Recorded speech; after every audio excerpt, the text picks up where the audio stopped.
하나님의 은혜를 부각하기 위해서 다윗의 인간적인 면과 잘못과 죄를 중심으로 살펴보는 5번째 시간입니다. 오늘 다윗과 요압과의 관계에서 다윗이 범했던 죄들을 중심으로 살펴보도록 합니다.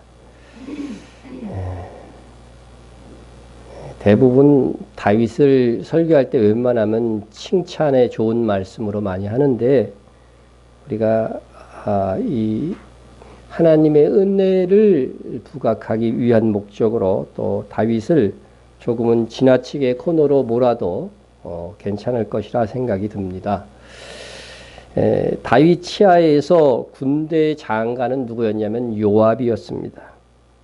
요압은 오늘날로 얘기하면 국방장관이고, 국방장관은 당시로서 왕 다음 제2인자에 속했습니다.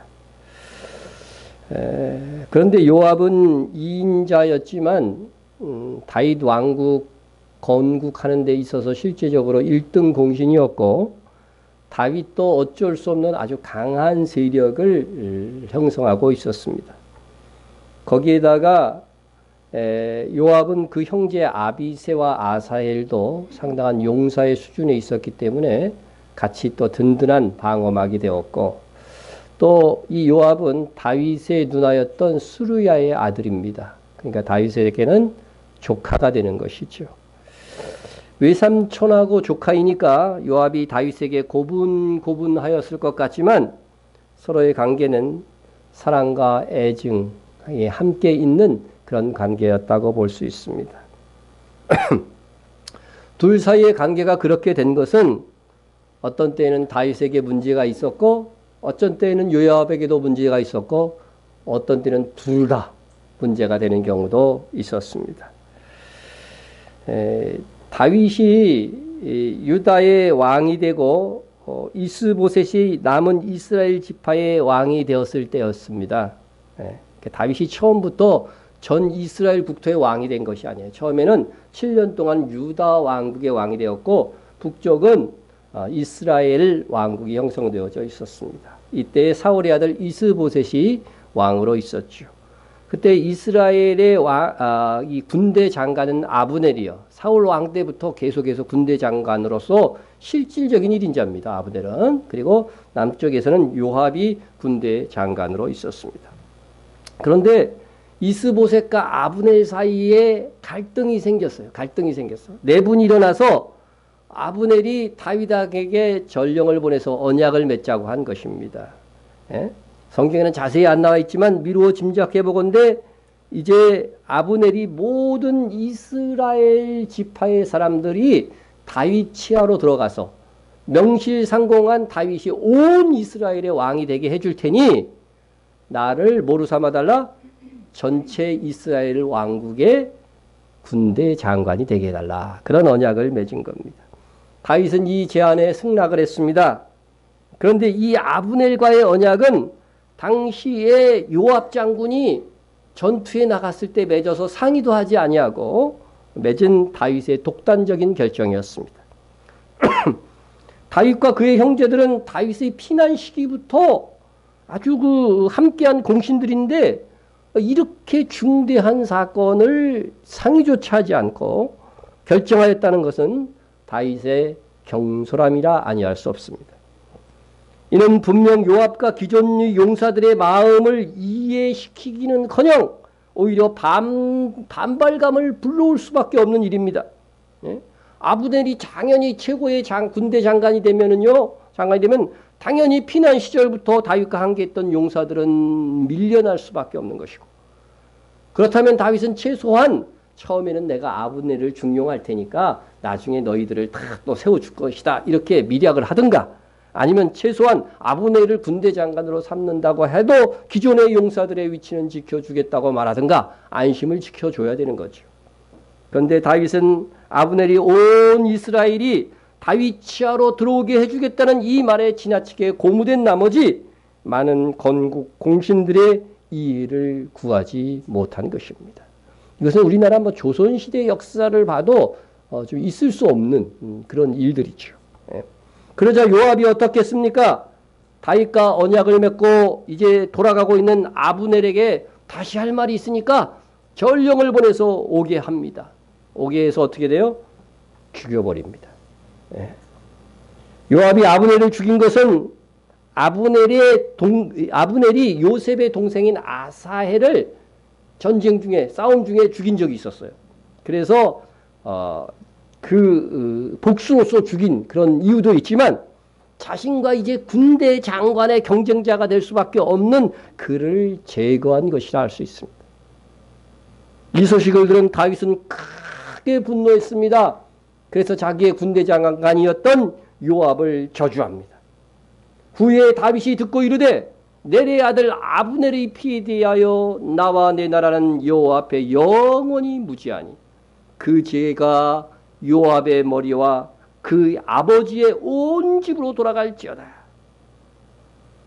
다윗은 이 모든 책임을 요압에게 돌려보내고 요압과 심지어 그의 아버지의 가문 전체에 그 죄를 돌렸습니다. 이는 결국 다윗이 요압뿐 아니라 요압의 어머니였던 자기의 친누나의 가문까지 다 저주한 거예요. 그렇잖아요. 예? 심지어 뭐라고 했냐면 또 요압의 집에서 백탁병자나 나병 환자나 지팡이를 의지하는 자나 칼에 죽는 자나 양식이 떨어진 자가 끊어지지 아니할지도라 하니라. 여러분 누구를 이렇게 험알고 살벌하게 저주해 본 적 있으세요? 예? 없잖아요. 우리는요. 아무리 나쁜 짓을 해도 우리한테 진짜 정말 혹독한 억울한 일을 당하게 하였어도 이렇게까지 저주할 수 있을까? 에? 에? 백탁병자는요. 성병 환자나 유출병 환자를 말한다고. 유출병 환자. 당시에는 이런 병이 아주 불치의 병이었어요. 그죠? 에? 또 나병 환자는 구약시대에 부정하게 여겨서 같이 살 수 없기 때문에 격리시켜야 되는 병입니다. 또 지팡이를 의지하는 자는 누가 지팡이를 의지해요?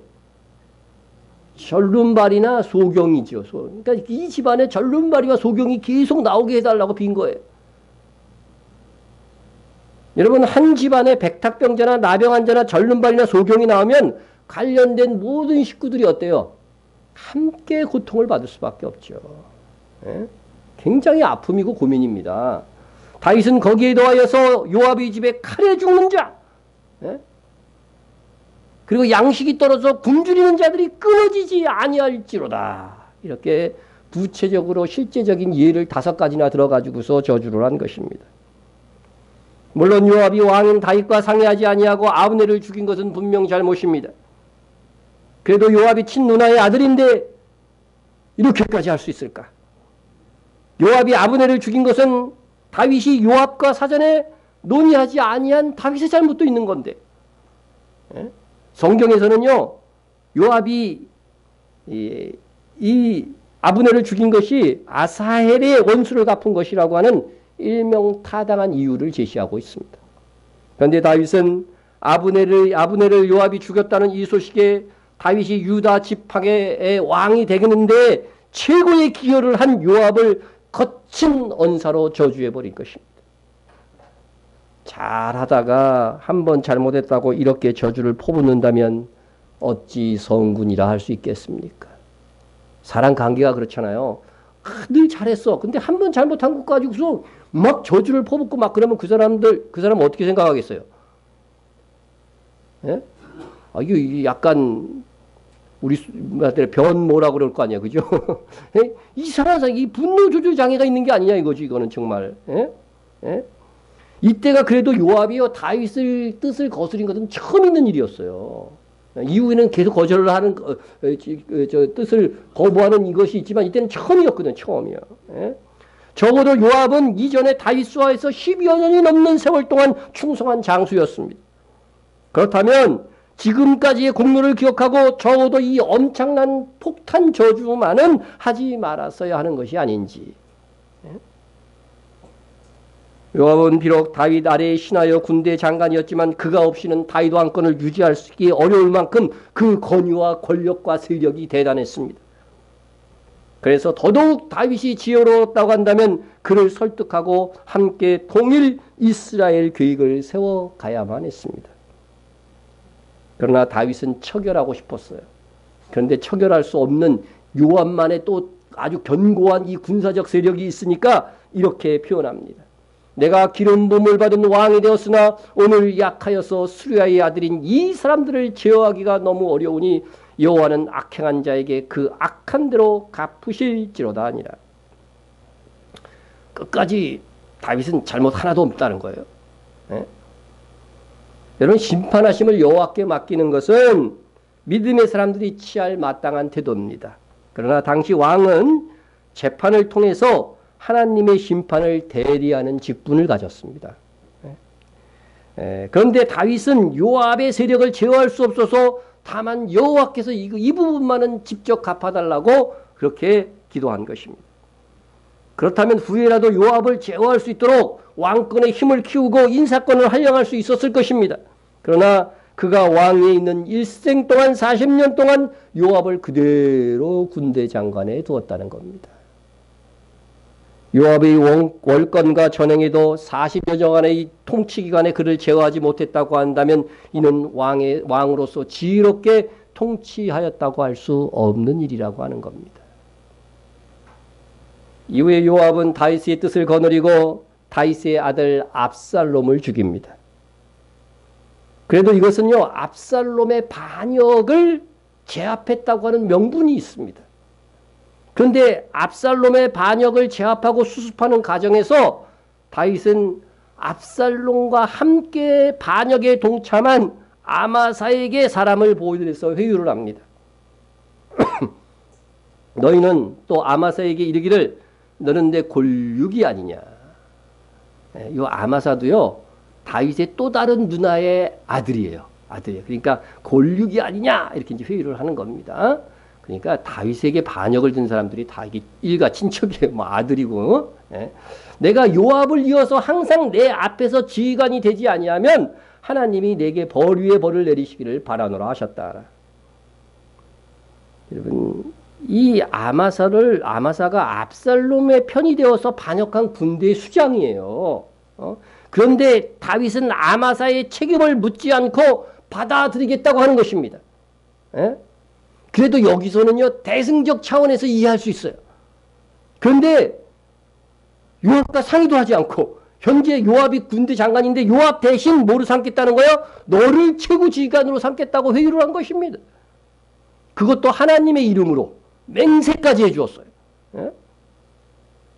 다윗이 이렇게 한 것은 요압이 자기 명을 어기고 자기 아들 압살롬을 죽인 것에 대한 노여움이 포함되어 있는 거예요.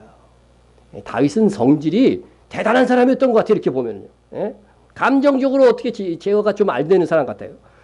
그래도 그렇지 어떻게 반역의 두목의 장군을 목숨을 걸고 제압한 군대 장관과 이하 장군들 위해 최고 지휘관으로 삼을 수 있는 것입니까? 나는 아직까지 어느 나라 역사에도 이런 일은 본 적이 없어요. 예? 정말 불공평하고 목숨 걸고 싸운 부하 군사들을 무시하는 처사입니다. 이에 군대는 더욱 요압의 편에 설 수밖에 없는 것이 될 수밖에 없습니다. 압살롬의 제어와 반역은 아버지를 왕위에서 몰아낸 것뿐만 아니에요. 우리나라 태종이 어떻게 됐어요? 태조 이성계를 어떻게 돼요? 왕위에서 밀어내고 자기가 왕이 됐죠. 그래도 아버지는 아버지로서 모셨다고요. 그 이후에도요. 예? 그런데 이 압살롬은요, 다윗을 왕위에서 이미 몰아냈고 와서 이제 도망가니까 추격을 해서 죽이려고 했던 거예요. 이렇게 악한 아들이 세상에 어디 있습니까? 예? 이는 그가 아들이었지만 그가 죽을 만한 심각한 악인이었다고 하는 사실을 다윗은 간과하고 있는 것입니다. 그런데 단지 다윗이 내 아들 압살롬을 죽였다는 노여움으로 반역을 진압하기 위해서 목숨을 걸고 싸운 요압과 그의 부하들을 뒤로하고 오히려 압살롬 편에 서서 반역에 동참한 아마사를 군대 장관으로 삼겠다는 것은 도무지 이해할 수 없는 일입니다.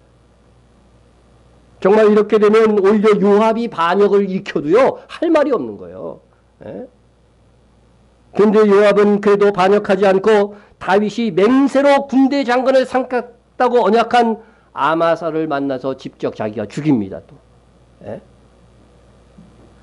물론 요압도 잘못이 없다 할 수 없겠지만 다윗도 위급한 상황에서 지혜롭지 못한 감정적인 판단을 한 것은 분명합니다. 당시 또한 압살롬의 반역이 요압에 의해서 진압되었지만 이를 틈타서 바로 이어서 이스라엘의 세바라고 하는 사람이 등장해가지고서 또 다른 반역을 일으켰어요. 그래서 온 북쪽 이스라엘 지파들은 거기를 지금 다 따르고 있는 상황이었습니다. 그러면 군사적 수장인 요압의 역할이 더욱더 중요한 상황인데 다윗이 그 상황에서 요압 대신에 아마사를 군대 장관으로 삼겠다는 맹세를 하였으니 요압 역시 화가 나지 않을 수가 없었던 것이죠. 이렇게 다윗과 요압은 분노를 주고받으며 서로의 힘겨루기 속에 각자의 잘못들을 쌓아가고 있었던 것입니다. 다윗과 요압은 서로를 긴장시키면서도 마치 공생관계와 같이 어쩔 수 없는 동행자였습니다. 우리 옛날에 영화 중에 적과의 동침이 있어서, 그죠? 마치 적과 동침하는 것처럼, 적과 동침하는 것처럼 부부간에 사는 분들도 있더라고. 그러면 우리는 어떻게 해야 됩니까? 우리는 어떻게 해야 됩니까? 다윗이 이렇게 요압을 거북하게 여김에도 평생의 요압의 전행을 막을 수 없었던 것은 다윗의 약점을 요압이 지고 있었기 때문이기도 합니다. 다윗이 우리아의 아내와 불륜을 저질렀습니다. 그러자 다윗은 이를 위장하기 위해서 전쟁에 나가 있는 요압에게 기별을 합니다. 우리아를 불려들여라. 그래서 우리아를 불려들여서 그의 아내와 동침하게 유도합니다. 그래서 불륜으로 지금 아이가 임신되었으니까 불륜으로 태어난 아기가 다윗의 아기가 아닌 우리아의 아기로 여겨지도록 위장하기 위함이었습니다. 그러나 충수인 우리아는 전쟁에 나가 있는 동료들을 생각하면서 내 동료들은 전쟁터에 있는데 내가 한가롭게 집에 가서 아내와 동침할 수 있느냐 하면서 자지 않았습니다. 다윗이 계획대로 되지 않자 굉장히 당황스러웠을 것입니다. 이에 다윗은 요압에게 편지를 써서 우리아에게 손에 붙여줍니다. 편지의 내용은 우리아를 맹렬한 싸움에 앞세워두고 너희는 뒤로 물러가서 그를 맞아 죽게 하라 하는 내용이었습니다. 기가 막힌 내용입니다. 우리아는 그것도 모르고 그 편지를 가지고서 누구에게 갖다 줍니까? 요압에게 갖다 줍니다. 자기를 죽이라는 편지를 스스로 전한 정말 우리아는 슬픈 인생이 된 거죠. 완전히 왕따가 된 것이고 다윗에게 배신을 당한 거죠. 다윗을 위해서 그렇게 충성해온 용사였는데 우리아도 다윗의 용사의 명단에 들어있더라고요. 그러나 요압이 정말 우리아와 같은 충신이었다고 한다면 다윗의 편지대로 하지 않았을 것입니다. 아무리 왕의 명령이라고 할지라도 하나님의 법에 위배되는 일은 할 수 없는 것이기 때문에 그렇습니다.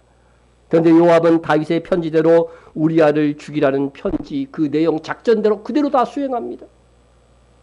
이렇게 다윗과 요압은 충신 우리아를 죽이는 일에 한 통속이 되었습니다. 이로써 다윗은 요압에게 약점이 잡힌 겁니다. 다윗 왕의 은밀한 비행을 알고 있는 요압은 다윗의 약점을 틀어잡고 감히 다윗 왕의 명령까지도 어기는 전행을 일삼았던 것입니다. 여러분, 약점 잡히면 안 됩니다. 특히 우리의 신앙생활에 있어서 마귀에게 약점 잡히면 안 됩니다.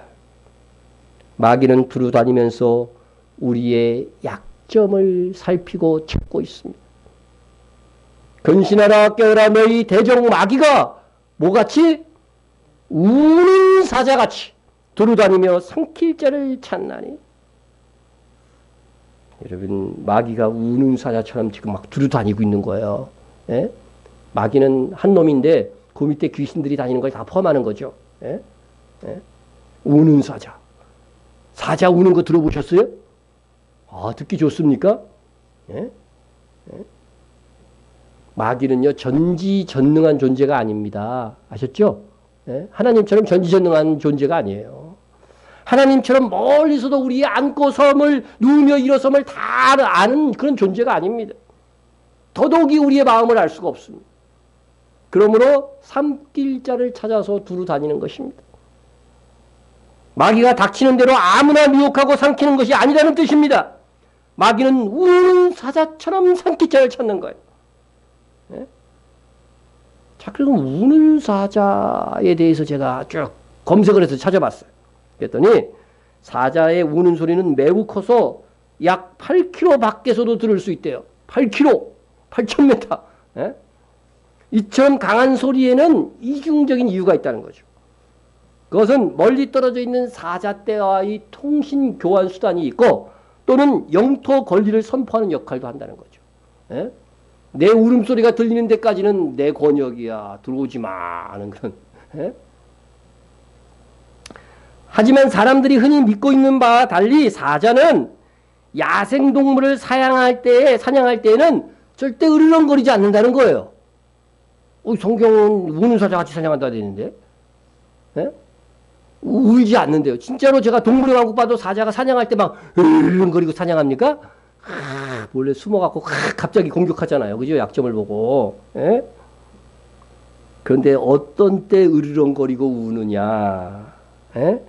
울 안에 가축들이를 잡아먹으려고 할 때 종종 으르렁거린다는 거예요. 그 울타리 바깥에서 으르렁거리고 있는 거예요. 예? 그래서 으르렁거려서 겁을 주게 되면요. 그 울타리 안에 있는 가축들이 놀라갖고 막 그냥 울타리도 막 치고 막 이렇게 해갖고 보호 울타리가 무너져 내리게 해서 그 노출되었을 때 그때 와가지고서 잡아먹는 그런 방식을 택한다는 겁니다. 예? 그러면 사자가 우는 것은 정글의 짐승을 잡아먹기 위함이 아니라는 거죠. 아니라는 거죠. 예? 이게 좀 새롭게 저도 깨달았어요. 예? 그러면 마귀가 우리의 목자이신 그리스도의 목장 안에 있는 성도들을 삼키려는 목적으로 어떻게 돼요? 으르렁거린다는 거예요. 예? 그러면 우리는 어떻게 해야 됩니까?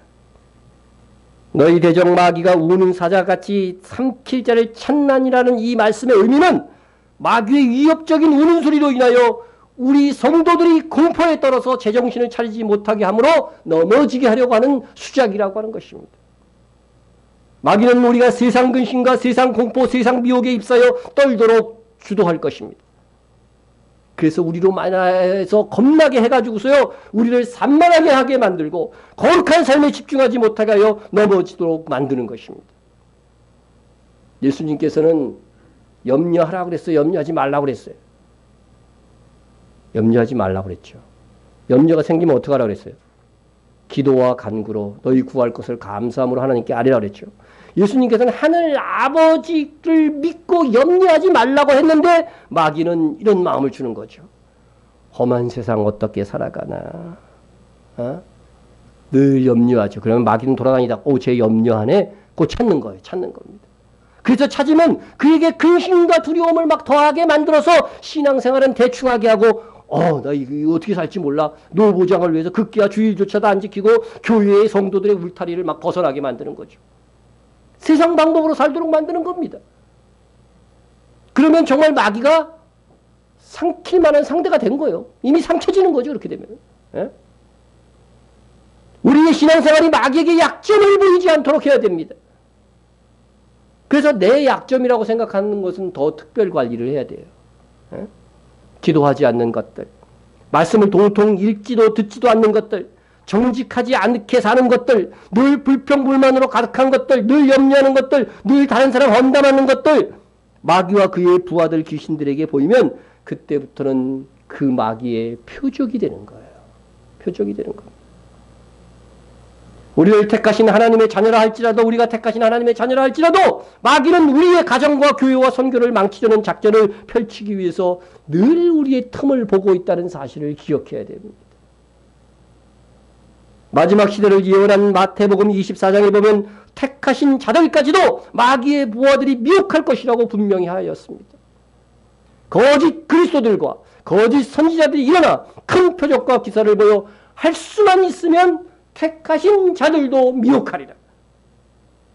여러분, 이 말씀을 보면 왜 이단들이요 그냥 자기들 전도하지는 않고 기존 교회 성도들을 택해 표적으로 삼는지 이해가 갈 것입니다.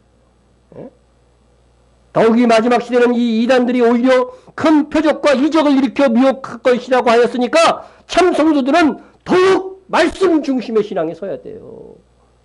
이단 교회 갔더니 막 기적이 일어나더라 이러는 거예요 지금. 우리가 약점을 보이면 마귀는 그 부분을 더욱 자극할 것이고 우리는 다윗처럼 오랜 기간을 어쩔 수 없는 지경에서 고통과 방황의 세월을 보낼 수밖에 없습니다. 그래서 우리는 마귀에게 할 수 있는 한 틈을 보이지 말아야 됩니다. 마귀에게 틈을 주지 말라. 에베소서 4장 27절 말씀. 이 말씀의 문맥에서 마귀에게 틈을 주지 않는 방법으로 제시한 것이 있는데 뭐냐면요. 분을 내어도 죄를 짓지 말며 해가 지도록 분을 품지 말라는 방법을 제시하고 있습니다. 분노 중에도 절제해야 마귀에게 틈을 주지 않는다는 말씀입니다. 분노가 틈을 주는 것입니다. 화를 잘 내는 것이 마귀에게 약점을 보이는 것입니다. 오늘 본문에도 다윗의 그 감정적인 분노가 나타납니다. 다윗은 분노로 인해서 나발과 그에 속한 남자들을 죽이려고 했습니다. 다윗은 분노로 인해 요압을 해고하고 아마사를 군대 장관으로 삼으려고 했습니다. 하나님의 은혜로 최악까지는 가지 않았지만 상당한 혼란을 초래한 것은 분명한 사실입니다. 우리는 신앙생활에 있어 할 수 있는 한 다른 사람들에게 책 잡히지 않도록 해야 됩니다. 네? 우리의 분노로 잘못해서 우리의 신앙의 생활 속에서 다른 사람들에게 책을 잡히면은 이것이 마귀에게 기회를 주는 것입니다. 특히 요압과 같은 사람에게 책 잡히면은요, 소신 있게 일할 수 있는데 제한을 받게 됩니다. 그래도 성숙한 관용의 사람들은요, 남의 약점을 보아도 그런 대로 용납해주고 오히려 그 약점을 보완해 주려고 합니다. 그런데요, 우리 곁에는 그런 사람만 있는 것이 아닙니다. 요압과 같은 사람은 같은 편에 있었지만 다윗의 약점을 이용해서 자기 자리를 보존하고 다윗의 명을 어기는데 활용해왔던 것입니다. 그러므로 성경의 권고처럼 우리는 늘 근신하고 깨어 있어야 됩니다. 잠시의 방심이 마귀로 하여금 우리를 미혹하게 하고 우리의 사역에 흠을 남기게 하는 그런 결과를 남길 수 있기 때문입니다. 다시 말씀을 보면 너희 대적 마귀가 우는 사자같이 두루 다니며 삼킬 자를 찾나니 그러므로 우리는 어떻게 해야 된다고 하셨습니까? 근신하고 깨어라. 근신하고 깨어라. 네? 늘 깨어 있으라는 말이죠. 다시 말하면요. 네? 우리가 잠시라도 틈을 보이지 맙시다. 한순간이라도 방탕하지 않기를 노력해야 됩니다. 방심의 그 순간이 마귀에게 포착될 수 있기 때문에 그렇습니다. 그래서 여러분 아주 안정적인 그런 신앙의 생활을 꾸준하게 이어가는 것이요 가장 성숙한 신앙의 모습인 겁니다. 한순간 반짝해서 뜨겁게 신앙생활하는 것보다도요 늘 일정 수준 이상의 신앙생활을 유지하는 사람, 그런 사람이 최고의 신앙을 가진 거예요. 요압과 관련된 다윗의 죄가 또 하나 있습니다. 그것은 다윗이 인구조사를 하는 과정에서 나타납니다. 예? 그런데 다윗의 이 인구조사 사건은 성경에서 두 군데, 오늘 본문 사무엘하 24장과 역대기 21장 두 군데에서 기록하고 있어요. 예? 그런데 사무엘 24장에서는 하나님께서 이스라엘의 진노하심으로 다윗을 격동시킨 결과 인구조사를 한 것이라고 기록하고 있습니다. 다시 보시면 여호와께서 다시 이스라엘을 향하여 진노하사 그들을 치시려고 다윗을 격동시키사 가서 이스라엘과 유다의 인구를 조사하라 하신지라. 여기 주어가 누구예요? 여호와예요. 여호와께서 다윗을 격동시킨 거예요. 그죠?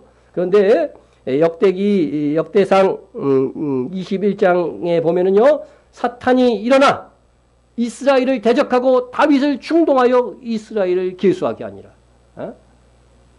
다윗을 충동한 게 누구로 나타났어요? 여기서는요, 사탄이라고 기록하고 있어요. 사탄. 이것도 성경 난제 중에 하나입니다. 자, 똑같은 사건을 가지고 사무엘 하에서는 하나님의 진노로 다윗이 격동되었다 하고 역대상의 기록은 사탄이 다윗을 격동하고 충동했다. 이렇게 기록하고 있는 것입니다. 한쪽에서는 여호와의 진노가 원인이고 한쪽에서는 사탄이 이스라엘을 대적함이 원인이라고 기록하는 이 모순이 보인다는 것입니다. 이에 대해서 전통적인 해석은 두 본문을 조화시키기 위해 다윗을 충동한 장본인이 있는 사탄이었지만 궁극적으로 하나님께서 그 유혹을 허용한 것임을 보여주는 것이라고 풀이를 합니다. 혹은 하나님께서 진노를 마귀 사탄을 통해서 행한 것이라고도 해석을 합니다. 예. 저도 과거에 그렇게 해석해 온 것이 사실입니다. 그러나 조금 더 연구해 보니 그러한 해석에는 문제가 있어 보입니다. 예. 분명히 이 사건은 여호와 하나님께서 이스라엘에게 적극적으로 진노하여 일으킨 사건입니다. 사탄의 충동을 하나님께서 허용하신 정도가 아니라 하나님의 직접적인 진노의 결과 다윗이 격동되었던 것입니다. 그럼 진실은 무엇일까? 누구나 이해할 수 있는 합리적인 설명이 필요해 보입니다. 우리가 다윗의 인구조사의 이 성경의 이 두 본문의 모순을 해결하기 위해서는 키가 뭐였냐면 사탄이라는 단어를 주목할 필요가 있습니다. 우리는 대체로 사탄하면 누구를 떠올립니까? 천상적 존재, 타락한 천사, 그죠? 예? 천사장이었는데 타락했던 루시퍼를 생각하잖아요. 예?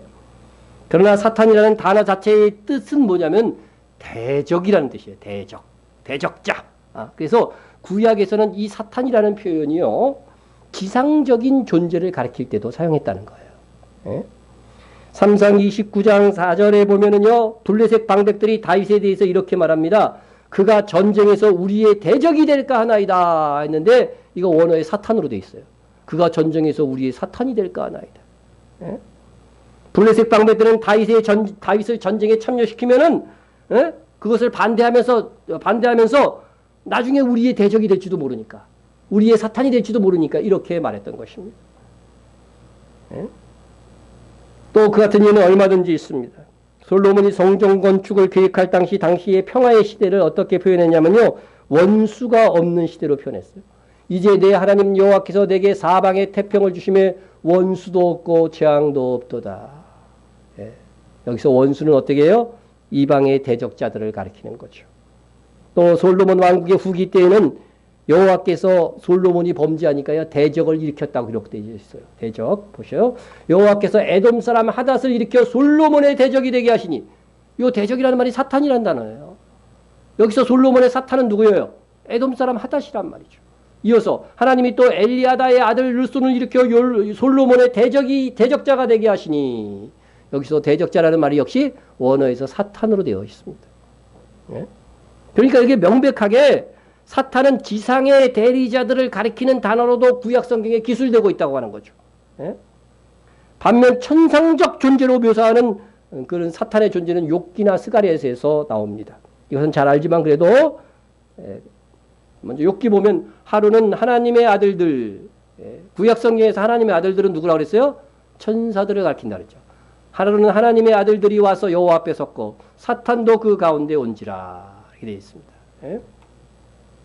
또 스가랴에서 보면 대제사장 여호수아는 여호와의 천사 앞에 섰고 사탄은 그의 오른쪽에 서서 그를 대적하는 것을 여호와께서 내게 보이시니라. 여기서 여호와의 천사는 예수님이고 사탄은 타락한 루시퍼죠. 예, 이렇게 분명히 사탄 동일한 단어 속에 하나는 천상적 존재, 하나는 지상의 대적들을 말할 때에 사탄이라고 하는 단어를 사용했다고 하는 것입니다. 그럼 우리가 그것을 어떻게 분별할 수 있느냐? 문장을 읽어보면 알아요.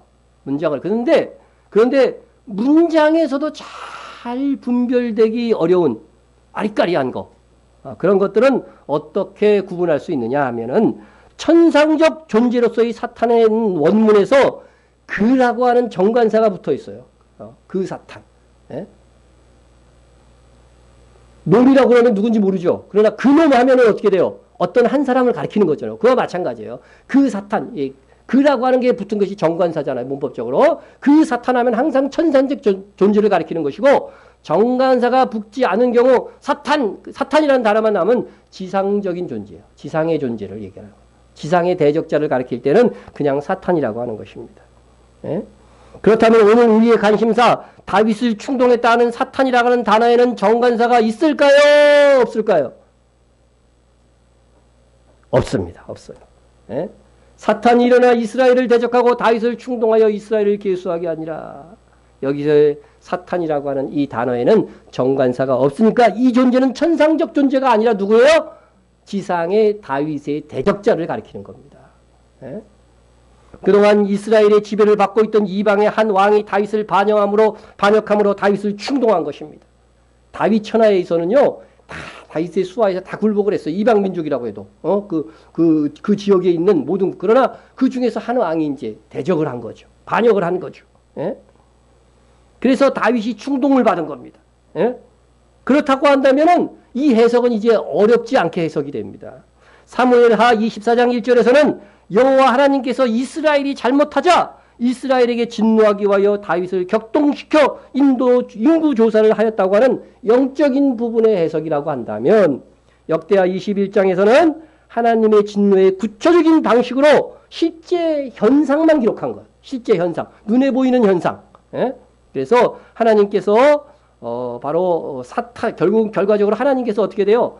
이방의 대적자들이 반역하게 함으로써 이스라엘을 심판하게 하시려는 그러한 일들을 일으키셨다고 하는 것으로 해석이 되는 것입니다. 여기서 하나님께서 왜 이스라엘에게 진노했는지는 잘 나타나지 않습니다. 말씀해 주지 않고 있으니까. 예상은 됩니다. 예상은 돼요.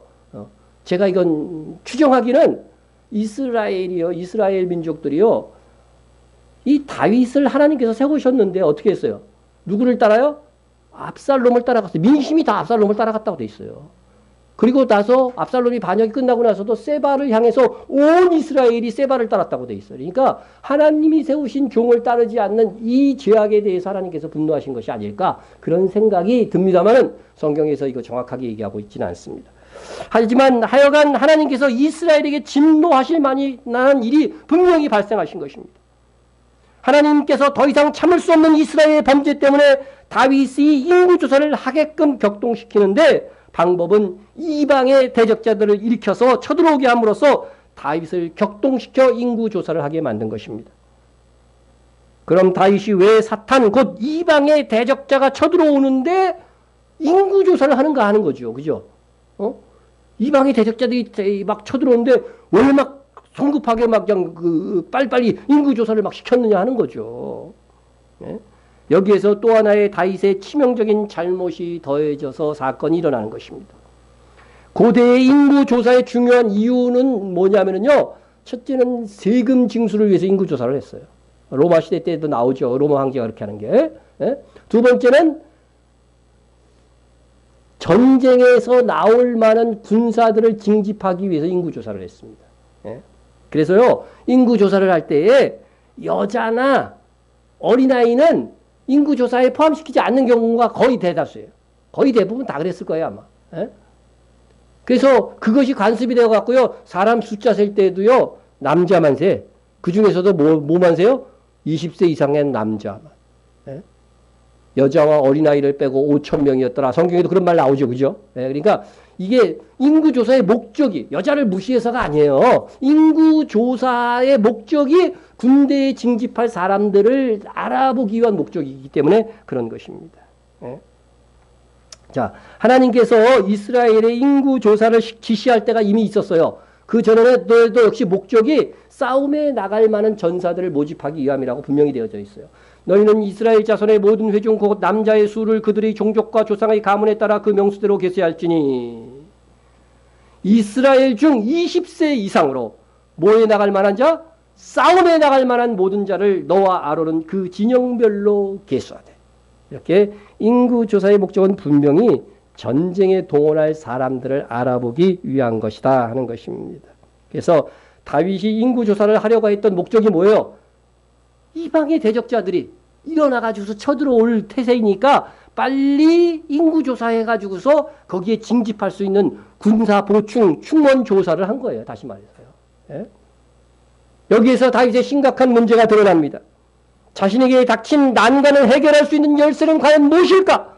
이방의 군사적 침략에 대응하기 위해서 다윗은 가장 먼저 해야 될 것, 가장 먼저 누구를 의지해야 하는가? 다윗은 먼저 이러한 위기 상황이 있을 때 우리 신앙인이 그러하듯이 자신의 죄와 이스라엘의 죄가 무엇인지 왕으로서 성찰하면서 그것이 발견되면 회개해야만 하는 것입니다. 여러분, 무슨 일이 있으면은, 무슨 사건이 있으면 뭐부터 생각하세요? 내게 무슨 잘못이 없는가? 그것부터 살피잖아요. 근데 다윗은 그런 게 없었어요. 예? 다윗은 하나님의 앞에서 왕으로서 이스라엘 죄와 자기의 죄를 살피면서 자기를 살피며 하나님을 의지해야만 했습니다. 그러나 자신의 군사력을 통해서 이 문제를 해결하려고 했던 것입니다.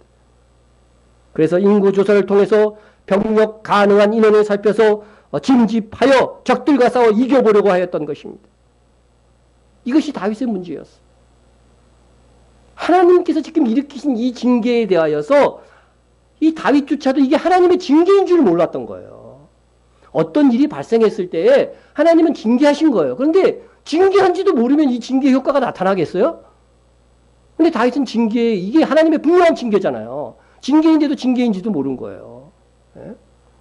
그리고 하나님께 이 일이 왜 일어나는지 묻는 일조차 하지 않은 것입니다. 예? 어떤 위기 상황이 왔을 때 먼저 나는 하나님 앞에서 나를 살피는가? 그리고 이 위기의 상황 속에서 하나님만 의지해서 해결하려고 하는가? 아니면 우선적으로 나의 인간적인 방법들을 다 동원하려고 하는가? 우리는 다윗과 같이 무언가를 소유하고 있고 무언가를 동원할 수 있는 자원이 있을 때에 하나님의 의도와 뜻은 안중에도 없고 오직 자기 힘으로 문제를 해결하고자 할 소지가 아주 높습니다.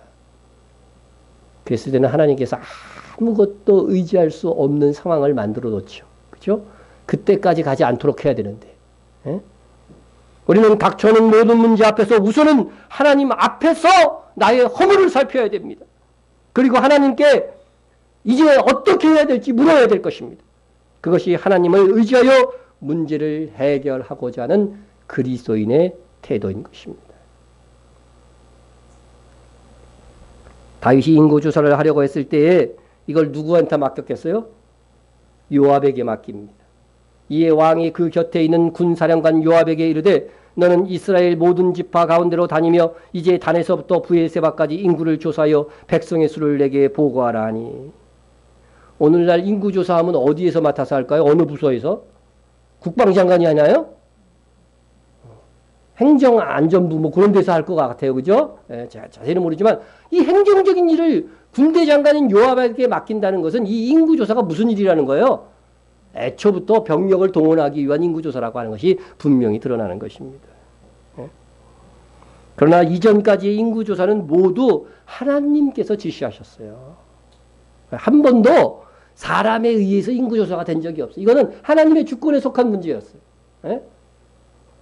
하나님께서 허락하신 전쟁에서 동원할 군사들을 파악하기 위한 목적으로 인구조사가 되었는데 다윗은 하나님께서 지시하지도 않았고 더욱이 하나님께 묻지도 않고 인구조사를 하고자 했던 것입니다. 우리는 무엇이든지 새롭게 시작하려고 하는 일에는요 하나님께 물어야 돼요. 하나님께 물어야 돼요. 더욱이 전쟁에 대한 것이라면 더더욱 그러합니다. 다윗은 이전까지요 무슨 전쟁에 나가려면 누구한테 물었어요? 하나님께 묻고 했어요. 근데 이거 묻지도 않고 이번에는요 영성이 떨어지면요 전에 해왔던 다양한 이 신앙적인 행위들을 생략하고 막 넘어가는 경향이 있는 거예요. 예? 내가 영원히 신앙생활 잘할 것 같죠? 예? 조금만 태만해져 보세요. 금방 넘어지는 것이 인간인 겁니다. 다윗에게서 우리는 그것을 발견할 수 있습니다. 그런데 놀랍게도 다윗의 골칫거리 군대장관 요압이 다윗의 이 인구조사에서요 다윗이 행하는 일이 문제가 있다. 영적인 문제가 있는 것이다. 그것을 파악을 했어요. 요압이 그래서 다윗이 인구조사를 하려고 하자 이렇게 말합니다. 요압이 왕께 아뢰되 이 백성이 얼마든지 왕의 하나님 여호와께서 100배나 더하게 하사 내 주 왕의 눈으로 보게 하시기를 원하나이다. 그런데 내 주 왕은 어찌하여 이런 일을 기뻐하시나이까. 한 번도 하나님의 지시에 의하지 않고 인구조사한 적이 없거든요. 예?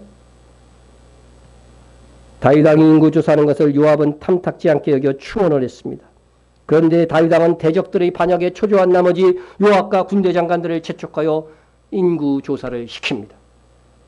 그러나 요압도 만만치 않죠.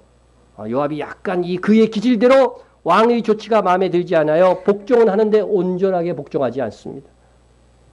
요압이 왕의 명령을 마땅치 않게 여겨 레위와 베냐민 사람은 계수하지 아니하였더라. 슬쩍 뺀 거야 인원을. 예?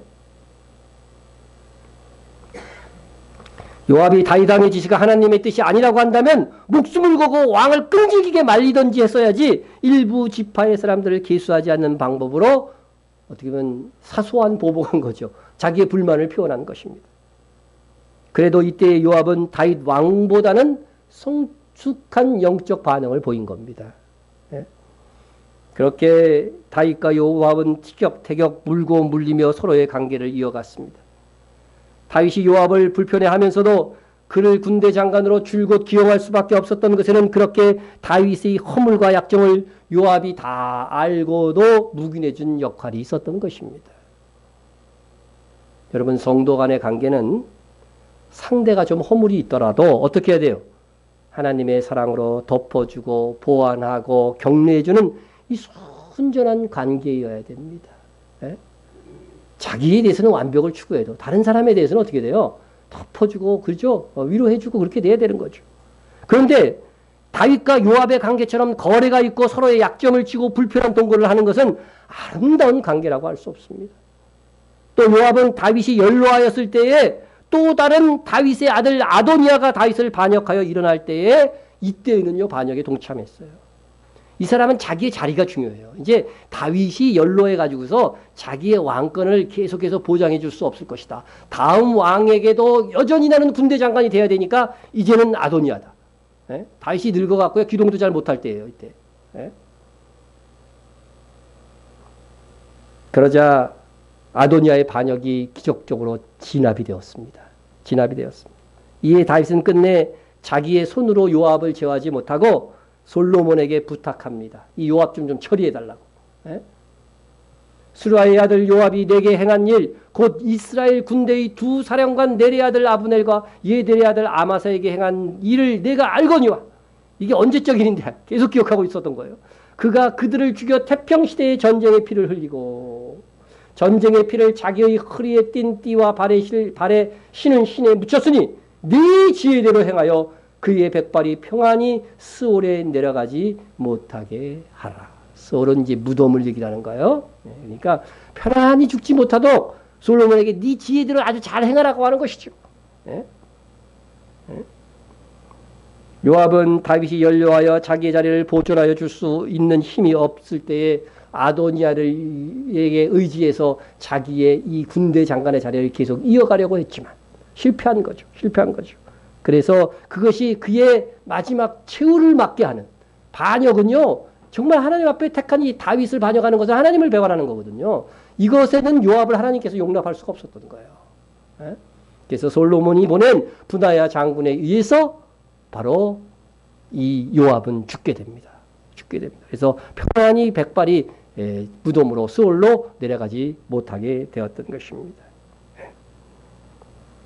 혹 여러분 중에 내가 발설하면 어떤 사람이 큰 수치를 당할 만큼의 큰 비밀을 알고 있는 것이 있는 분 그거 잘 이용해서 요압처럼 사십시오. 졸고 있다 또 아멘 할라. 여러분 상대방의 약점 때문에 그것으로 그 사람에게 세도를 부리고 협박하고 유익을 취하려고 한다면 이건 요압과 같이 치열한 자인 것입니다. 오히려 약점을 진 그 사람에게 안심시키는 말을 하고 그로 하여금 안심하고 다시 회복된 삶을 살도록 도와주고 행동해야 되는 것이 그리스도인의 모습인 겁니다. 남에게 대접을 받고자 하는데도 너희도 남에게 대접하라. 이것이 율법이라고 하는 거예요. 율법은요 인과응보예요. 인과응보. 그러면요 내가 무슨 잘못을 했을 때 어떻게 생각해요, 여러분? 어떻게 됐으면 좋겠어요? 다른 사람이 막 떠들고 다니기를 원해요? 아니면 좀 숨겨주기를 원해요? 숨겨주기를 원하죠. 용서해 주기를 원하잖아요. 그거와 같이 다른 사람의 허물을 보면 그렇게 행동하라는 거예요. 그 사람도 똑같다는 거죠. 내 허물이 감추어주기를 원한다고 한다면 다른 사람의 허물도 감추어주고 사랑해주라고 하는 겁니다. 우리는 상대의 약점을 틀어지고 유지되는 다윗과 요압의 관계가 아니라 다윗과 요나단처럼 상대의 약점을 보완해주고 무조건적으로 사랑해주고 위로해주는 아름다운 성도의 관계가 되어야 됩니다. 결국 요압은 9개월 20일 만에 인구조사를 마치고 다윗 왕에게 보고를 합니다. 요압이 백성의 수를 왕께 보고하니 곧 이스라엘에서 칼을 빼는 담대한 자가 80만 명이요 유다 사람이 50만 명이었더라. 인구조사에서 뭐만 조사한 거예요? 그러니까 칼을 빼는 자, 그죠? 전쟁에 참여했을 만한 사람들만 조사한 거니까 여러분 오늘 제가 해석한 것이 정확한 해석이라는 것이 이해가 가시죠. 그죠? 그래서 인구조사의 목적은 다윗을 반역해서 대적이 일어났기 때문에 대적이 일어났기 때문에 전쟁에 나갈 만한 자들이 몇 명인지 하기 위해서 그 수요를 예측하기 위하여서 바로 인구조사를 한 것입니다. 그런데 다윗은 인구조사의 이 보고를 받으면서 내가 이거 하나님의 주권을 해친 거구나. 내가 먼저 하나님을 의지하지 않았구나. 내가 먼저 하나님을 바라보고 의지하지 않았구나 하는 것을 그때서야 깨달은 겁니다. 내가 하나님보다 군사력을 의지하려고 했구나. 내가 하나님보다 돈을 의지하려고 했구나. 그때서야 깨달았어요. 다윗이 백성을 조사한 후에 그의 마음에 자책하고 다윗이 여호와께 아뢰되 내가 이 일을 행함으로 큰 죄를 범하였나이다. 여호와여 이제 간구하옵나니 종의 죄를 사하여 주옵소서. 내가 힘이 미련하게 행하였나이다 하니라.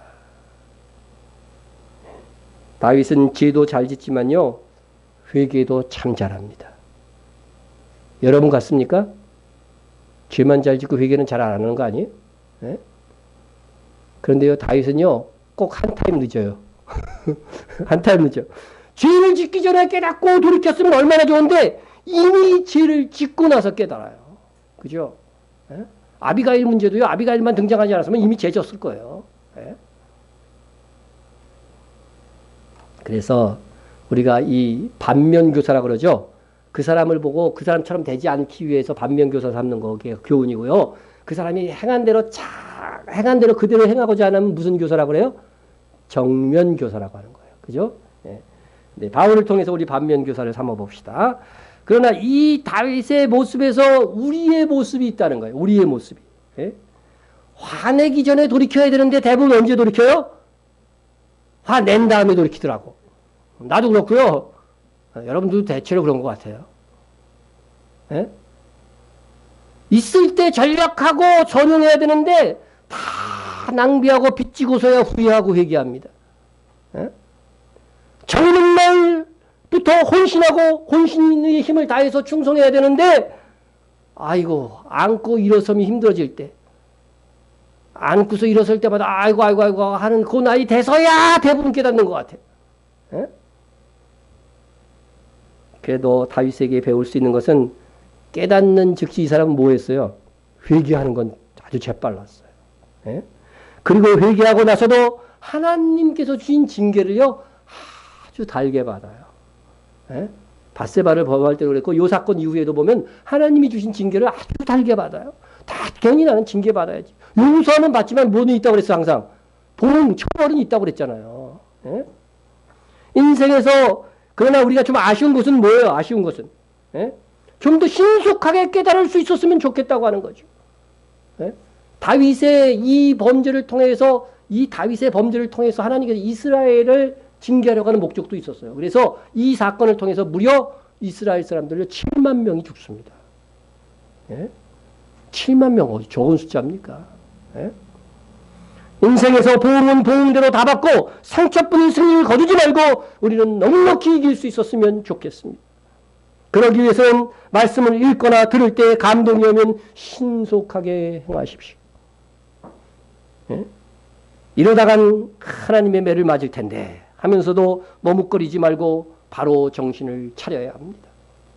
하나님의 작은 징계가 임하는 것을 보면 즉시 돌이키고 그 작은 징계를 달게 받음으로써 돌이키면 더 큰 징계와 더 큰 인생의 낭비를 막을 수가 있는 겁니다. 우리 앞으로는 절대 우리의 인생을 낭비하지 않기 위해 힘을 씁시다. 그러기 위해서는 무엇보다도 내 삶의 죄를 분별하고 죄를 속히 이기는 삶이 필요한 것입니다. 두 번째 교훈은 거룩한 사람도 은혜로 보라는 거죠. 예? 다윗은 현실적인 유익 때문에 하나님의 공의를 등한시한 잘못이 있습니다. 아브넬이 다윗에게 온 이스라엘을 돌려서 다윗 치하에 두려고 했잖아요. 그런데 그렇게 하려고 했던 이유가 뭐냐면요. 아브넬이 전임 사울 왕의 첩을과 불륜을 저지른 거예요. 그러니까 아들인 이스보셋이 화가 나겠어, 안 나겠어요? 그래서 이스보셋이 아브넬한테 막 뭐라 그러니까 감히, 예? 내가 이게 다 이 전쟁해서 너한테 왕권을 주었는데 감히 나한테 후중을 해? 그래갖고 아브넬이 화가 나서 그런 거예요. 예? 그러면 아브넬의 행동은 정당성이 있는 거예요, 없는 거예요? 예? 결과적으로는 어떻게 됐어요? 요압이 아브넬을 죽여서 어떻게 돼요? 하나님의 공의는 또 이루어지는 거예요. 예? 요압이 잘한 것은 아니지만 어쨌든 요압에 의해서 아브넬을 죽여 하나님의 공의가 이루어진 겁니다. 또 다윗에 반역한 아들 압살롬을 다윗이 죽이지 말라고 그랬어요. 왕에게 반역하고 아버지를 죽이려고 혈안이 돼서 막 찾아다니는 이 아들을 하나님의 공의로 보면 죽여야 되는 거죠. 그런데 다윗은 인간적인 아비의 정 때문에 뭐라고 그래요? 죽이지 말라고 그런 거죠. 근데 누가 죽여요? 또 요압이 죽여요. 요압이 잘 죽여 아이가 사람을. 예? 아마사의 경우도 마찬가지입니다. 압살롬과 반역의 군대 지휘관으로 참여했다는 이유만으로 그는 죽어마땅한 것입니다. 그러나 다윗은 오히려 그에게 연락하여 반역한 아마사를 요압 대신 최고 지휘관으로 삼으려고 했던 거죠. 이것도 공의롭지 못한 거예요. 예? 결과적으로 요압이 아마사를 죽입니다. 그러고 보면 요압도 성숙한 신앙인은 아니었지만요. 하나님께서 다윗의 곁에 요압이라고 하는 사람을 두어서 뭐가 이루어지게 해요? 하나님의 공의가 이루어지도록 만들었다는 거예요. 예? 결과적으로 보면 하나님께서 다윗 곁에 요압을 두신 것도 은혜라고 하는 거죠. 은혜라고 하는 겁니다. 예? 다윗이 인간적인 판단을 할 때 하나님께서는 거친 요압으로 하여금 오히려 하나님의 공의와 뜻이 이루어지도록 하셨던 것입니다. 그래서 내 곁에 거북한 사람도 나의 모난 점을 다듬기 위한 하나님의 은혜인 경우가 많습니다. 내가 지독한 짝을 만났다. 그렇게 생각하시는 분은요, 내게 지독히 모난 점이 있다. 그렇게 생각하세요. 아예. 예? 교회 생활을 또한 하노라면요, 교우들 모두가 마음에 드는 게 아니에요. 세 사람만 모여도 마음에 안 드는 사람 한 사람 있어요. 예? 요담 같은 사람이 있고 요압 같은 사람이 있는 겁니다. 나에게 혹 불편한 사람이 교회 안에 있다 할지라도 그것은 하나님께서 나를 다듬고 나의 성숙을 위해 두신 것이라고 생각해야 맞습니다. 어떤 경우에는 오히려 다윗과 요압의 경우처럼 앙숙이지만 협력하여 선을 이루는 경우도 있어요. 이에 우리 곁에 하나님께서 두신 사람들은 긍정적이든 부정적이든 다 나를 다듬기 위한 하나님의 은혜의 선물임을 기억하고 감사해야 됩니다. 따라서 우리가 하나님께서 나의 주변에 둔 사람들을 모난 점을 불평하기 전에 먼저 뭐를 봐야 돼요? 나를 다듬기 위한 하나님의 목적이 있으니까 나의 부족은 무엇인가? 내가 다듬어줘야 될 것은 무엇인가? 그것을 먼저 살필 수 있는 자가 되었어야 한다는 것입니다. 여러분이 그렇게 된다면 다윗 이상의 성숙한 신앙인이 되는 거예요. 한 가지 교훈만 더 합니다. 다윗은 이스라엘 왕으로서요, 백성들을 올바르게 이끌고 가야 할 영적 지도자예요. 왕도 당시 구약시대에 뭐였어요? 그리스도였단 말이죠. 구원자의 역할을 해야 되기 때문에 왕도 기름 부어서 세웠던 거예요. 그런데 이스라엘이 죄로 말미암아 하나님께서 진노할 때까지 이스라엘의 큰 죄에 대한 민감함이 다윗에게 없었다는 것입니다. 그래서 백성의 심각한 죄에 대해서 왕으로서 책망하고 회개하도록 올바르게 인도하지 못한 것입니다. 그러나 후에 뭐 요시야 왕이나 이런 사람들은 얼마나 백성들을 선도합니까? 지난주에 제가 저하고 사모하고 푸르미하고 말모이라는 영화를 봤습니다. 일제강점기 때 우리말 사전을 만들기 위한 고군분투하는 그러한 그 내용인데 픽션과 논픽션이 이렇게 섞인 내용이었습니다. 그 영화 대사 중에 지금까지 기억에 남는 말은 한마디밖에 없습니다. 한 사람의 10걸음보다 10사람의 한 걸음이 중요하다. 이런 대사가 있었어요. 그렇습니다. 한 사람이 부지하게 잘 사는 것보다 10사람이 조금씩 잘 되는 것이 더 좋습니다. 뛰어난 한 사람보다 10사람이 조금씩 향상되는 것이 더 좋습니다. 그러면 한 사람의 10걸음보다 10사람의 한 걸음이 나중에는 더 큰 힘이 되는 것입니다. 새 정부에 들어선 소득 뭐예요? 주도 성장이라고 그러잖아요.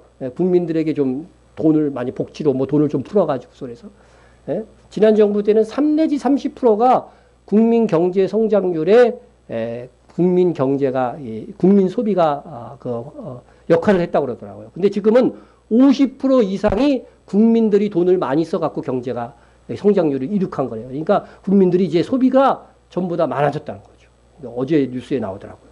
그게 나오더라고요. 그래서 조금씩 그 효과가 나타나는데 이게 이제 갈수록 이제 그 효과들이 나타나겠죠. 돈 안 쓰는 것 같아도요, 국민들이 엄청나게 돈 쓰나 봐요. 어쨌든 통계가 그렇게 나왔습니다. 이렇게 여러분 10사람이 함께 조금씩이지만 한 걸음 더 잘 나가는 것보다 재벌이 엄청나게 돈 많아갖고 자기만 부자 되는 것보다는 10사람이 더 조금씩 더 잘 되는 것이 더 좋은 사회라고 하는 겁니다. 자, 그런데 영적으로는요, 한 사람의 성숙함이 모두를 깨울 수가 있습니다. 한 사람의 10걸음이 10사람의 10걸음이 되게 할 수 있다고 하는 거예요. 이미 성경에는 그런 내용들이 참 많이 나옵니다. 왕은 백성으로 하여금 깨닫게 해야 하는 위치에 있었습니다. 이스라엘이 범죄했을지라도 왕은 다윗만이라도 깨어 있었다고 한다면 하나님의 진노를 막아서는 파수꾼이 될 수가 있었습니다. 그런데 다윗은 이스라엘 백성이나 다름없이 인간적인 반응뿐이었습니다. 다윗만이라도 깨어 있었다고 한다면 온 백성이 회개하고 함께 10걸음을 내디딜 수 있었던 것이지요. 내가 한 사람 깨어 있으면은요, 나의 기도와 모범을 통해서 10사람을 깨울 수 있다는 것을 기억합시다. 우리의 이 근신과 깨어 있음이 많은 영혼을 구원할 수 있습니다. 이 작은 교회 각성이 하나님의 큰 일을 이룰 수 있을 것입니다. 통성으로 기도하겠습니다. 근신하고 깨어 있어 죄를 미연에 방지하자. 다윗처럼 죄짓고 회개하지 말고 가능한 그죠? 마귀에게 틈을 주지 않도록 여러분 기도해 주시고요. 삶을 위기에서 인간적인 방법이 아닌 믿음의 반응을 우선적으로 보일 수 있도록 또 나의 모범된 믿음의 삶으로 10사람을 일깨울 수 있기를 기도해 주시고요. 이스라엘의 회복과 또한 선교사들과 우리가 세운 교회들을 위해서 기도해 주시고요. 나라와 한국교회를 위해서 북한 및 밖에 받는 세계 성도를 위해서 교회분과 목회자와 성도 간의 중보를 위해서 기도해 주시기 바랍니다. 통성으로 기도합니다. 사랑의 하나님 아버지 감사합니다. 아버지 근신하고 깨어있게 하여 주옵소서. 늘 아버지 하나님이여 주여 쉬지 말고 기도하게 하여 주시고 늘 깨어있어서 아버지 마귀에게 틈을 두지 않는 신앙생활이 되게 하여 주옵소서. 그리하여 죄를 미연에 방지하고 아버지 하나님의 죄된 생각이 들어왔을 때에 사전에 방지할 수 있는 경성함이 아버지 나의 삶 속에 우리 성도들에게 있기를 간절히 소원합니다. 또한 우리에게 닥친 삶의 위기에서 인간적인 방법이 아닌 믿음의 반응을 보일 수 있도록 아버지 하나님 함께하여 주시옵소서. 그리하여 아버지 하나님이여 이 일이 아버지 하나님이여 나의 잘못에서 온 것인지 하나님의 훈련에서 온 것인지 잘 분별할 수 있도록 주님께서 함께하여 주시고 하나님을 의지하며 문제를 해결해 나갈 수 있게 하여 주옵소서. 또한 나의 모범된 믿음의 삶을 통하여서 많은 사람들이 일깨워질 수 있도록 주님께서 함께하여 주시옵소서. 아버지 하나님 이스라엘의 회복을 위해서 기도합니다. 선교사들을 위해서 기도합니다. 하나님 사랑하여 주시옵소서. 이스라엘의 회복을 위해서 아버지 하나님 기도하오니 아버지 우리의 지원과 헌신을 통하여서 아버지 하나님의 나알리아 교회가 아버지 나마테안 교회가 깨어날 수 있도록 주님 함께하여 주시기를 간절히 빌고랍니다. 나라와 한국교회를 위해서 그래합니다. 이 나라와 이 민족을 주님 기억하여 주시고 사랑하여 주시기를 간절히 빌고 은합니다. 아버지 평화의 민족이 되게 도와주시고 복음의 국가가 되어지게 도와주시고 깨어있는 한국교회가 되게 하여 주옵소서. 북한 및 박해 받는 세계 성도들을 위해서 기도하오니 저들이 박해 속에 강하여지고 견고하여져서 더욱더 하나님께 영광을 돌리며 그 가운데서도 평강을 누리게 하여 주시옵소서. 하나님 아버지 하나님이여 우리 교회 아버지 하나님이 깨어있는 교회가 되고 성숙한 교회가 되기도 하시고 이 마지막 세대에 정말 크게 쓰임받는 교회 되게 하여 주옵소서. 깨어있는 목회자 되어지게 도와주시고 우리 성도들 한 사람 한 사람 붙들어 주시고 사랑하여 주시옵소서. 아버지 하나님 약한 성도들 더욱더 아버지의 믿음 위에 진리 위에 설 수 있도록 역사하여 주시옵소서.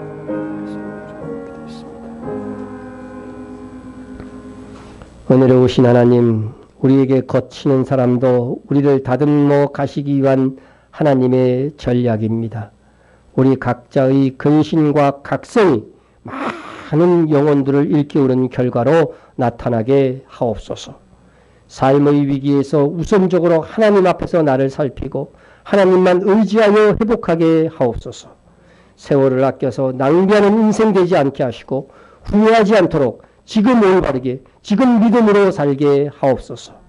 우리 교회의 헌신이 하나님의 역사를 이루는 아름다운 결과로 나타나게 하옵소서. 예수님의 이름으로 기도드립니다. 아멘. 다 같이 자리에